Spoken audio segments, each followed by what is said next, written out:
आम्ही आदरणीय सुषमाताई अंधारे असतील, मी त्याचबरोबर जयश्रीताई शेळके आणि काँग्रेसच्या हेमाताई, आम्ही चौघी महिला तिथे राज्यपाल महोदयांना भेटायला गेल्यानंतर एकतर त्यांनी आमच्या सोबतच्या सगळ्या महिला पदाधिकाऱ्यांना येऊ नये असं सांगितलं, फक्त आम्हा चौघींना आतमध्ये पाठवलं आणि त्याही नंतर 1.5 तास आम्हाला सलग थोड्या वेळात भेट घालून देतो, थोड्या वेळात भेट घालून देतो करत 1.5 तास वाट बघायला सांगितली. एकतर सुषमाताईंचं फ्लाईट आहे थोड्या वेळात आणि मलाही पुढे जायचं आहे. आम्ही त्यांना विनंती केली होती की आम्हाला फक्त 2 मिनिट भेट हवी आहे, ते पण महिला अत्याचाराच्या घटना आज महाराष्ट्रामध्ये वाढत आहेत, त्यासाठी आम्हाला फक्त 2 मिनिट त्यांच्या हे कानावर घालायचं आहे की ह्या महिला अत्याचारासंदर्भामध्ये आपण योग्य ते आदेश राज्य सरकारला करावे. कारण आम्ही अनेक वेळा राज्य सरकारला विनंती करून झालेली आहे की या वाढत्या घटनांसाठी आपण योग्य ती कारवाई करावी, पण आम्हाला कुठलाही रिस्पॉन्स तिकडनं मिळाला नाही. त्याच्यानंतर वाट बघून शेवटी नाईलाज असतो आम्हाला परत इथे यायला लागले.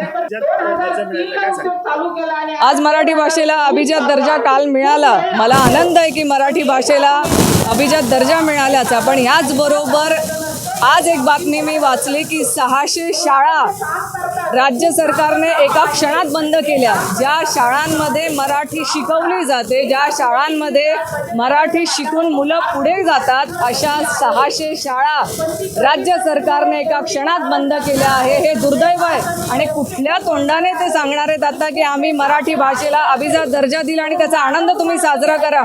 या शाळा बंद करण्याचं कारण काय हे पण सरकारने आम्हाला सगळ्यांना सांगायला हवं.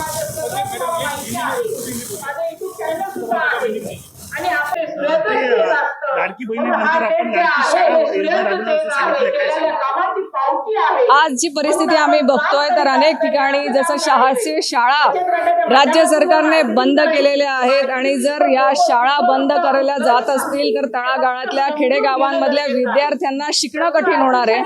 आम्ही या निमित्ताने मी सगळ्यांना विनंती करणार आहे, माझ्या महाविकास आघाडीच्या नेत्यांना देखील, की जर आपलं महाविकास आघाडीचं सरकार भविष्यामध्ये येईल, जे आम्हाला विश्वास आहे आमचं सरकार येणार आहे, ते सरकार आल्यानंतर या महाराष्ट्रामध्ये ज्या ज्या शाळा खेडेपाडी मुलांना शिकवल्यामध्ये पुढे आहेत त्या सगळ्या शाळांना माझी लाडकी शाळा योजनेच्या माध्यमातून ग्रामीण भागातील विद्यार्थी शिकले पाहिजे, ह्या हेतूने त्या शाळा चांगल्या आणि पुढे आणि टिकल्या कशा पाहिजेत आणि तिथे चांगल्या व्यवस्था कशा दिल्या गेल्या पाहिजे, सरकारच्या माध्यमातून आम्ही प्रयत्न करणार आहोत. महाविकास आघाडीमध्ये या ठिकाणी महिलांना सन्मान या ठिकाणी मिळेल का? जास्तीत जास्त जागा मिळतील का? नक्कीच आम्ही महाविकास आघाडीच्या माध्यमातून हा प्रयत्न करतोच आहे की जास्तीत जास्त महिला नेत्यांना तिकीट मिळालं पाहिजे, जास्तीत जास्त महिला लोकप्रतिनिधी या सरकारमध्ये निवडून गेल्या पाहिजे, विधानसभेमध्ये त्यांचा आवाज, या सगळ्या महिलांचा आवाज बनवून त्या तिथपर्यंत गेल्या पाहिजे. महाराष्ट्र सरकारने देशी गायींना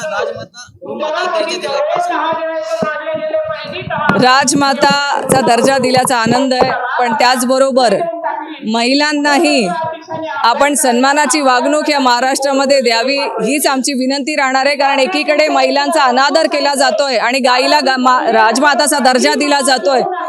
गाईला दर्जा दिल्याचा आम्हाला खेद नाहीये, पण माझ्या माता भगिनींचा आवाज दाबल्याचा मला नक्कीच खेद आहे. ज्या महाराष्ट्रामध्ये आज नवरात्री उत्सव आपण साजरा करतोय, त्या नवरात्री उत्सवामध्ये माता भगिनींचा आवाज ऐकून घेण्यासाठी पण राज्यपाल महोदयांना वेळ नाहीये, हे दुर्दैवच म्हणावं लागेल ना. नवरात्र आहे, तुम्ही एकीकडे पूजा करतात आणि एकीकडे आमचा आवाज किंवा आमचे 2 मिनिटं शब्द ऐकून घेण्यासाठी आपल्याकडे वेळ नाही.